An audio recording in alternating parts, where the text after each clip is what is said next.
Your praise contains power. amasengesho yawe atuma Imana iguha Don't imbaraga. worry about how big you are. ibyo dukora byose Imana niyo iduha Don't imbaraga. worry about how small you are. amasengesho yawe atuma Imana iguha imbaraga. Your praise contains power. amasengesho yawe atuma ugira imbaraga. Evangelical Covenant Church of Rwanda. Covenant Church, itorero Covenant yo mu You're Rwanda. 3 years old, No, imyaka 3 itambutse, but you have power. mufite imbaraga. You can praise God, mufite imbaraga zo and gushima, God will come to your defense. kandi nta mwanzi uzabarwanya. God will defeat the enemy. Imana izabarwanirira. God will make them run from you. Imana They izabarwanirira. might get together. mugomba guhagarara They hamwe might plot. kandi mugasenga. They might plan. bagashobora But when you praise iyo God, muri wo gusenga Imana, the victory belongs to God. nk'uko Imana And ikaba he'll give ijambo you the ry'Imana victory. ibarwanirira Somebody umwanzi. praise Him. Hallelujah. Hallelujah. Amen. We just don't praise God when we're in trouble.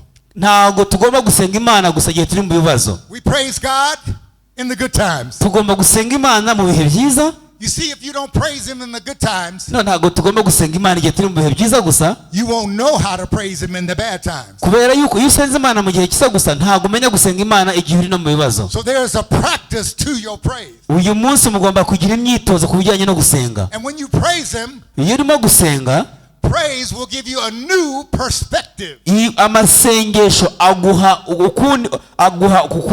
izindi mbaraga. What do you mean, new perspective? ni iki bisobanuye kugira izindi mbaraga? God will change the way you look at things. Imana ihindura uburyo wabonagamo ibintu. So the people came together. hanyuma abantu no bakwegerana hamwe. And when they came together, iyo baje they begeranye came together saying, God, we don't know what to do. bakavuga ariko Imana ntabwo tuzi icyo dushobora gukora. So they asked God, will you help us? bakabaza Imana, Mana dukeneye ubufasha bwawe. God, we don't know what to do. Imana ntabwo tuzi ikintu dushobora gukora This army is big. kuko abanzi ni banini, It's too great for us. barashaka kuturwanya.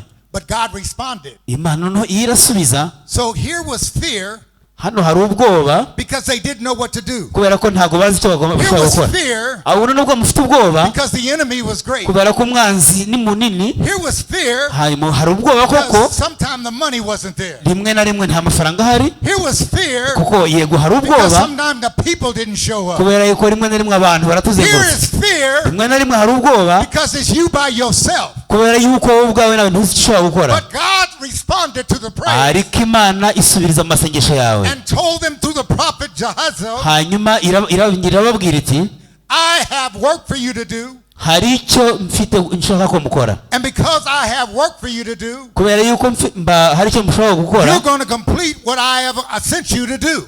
hanyuma umwanzi nagerageza kubatera. Evangelical Covenant Church of Rwanda, itorero Covenant ryo mu Rwanda, God has appointed this time for you. Imana iri kumwe namwe muri uyu mwanya. God has called you. Imana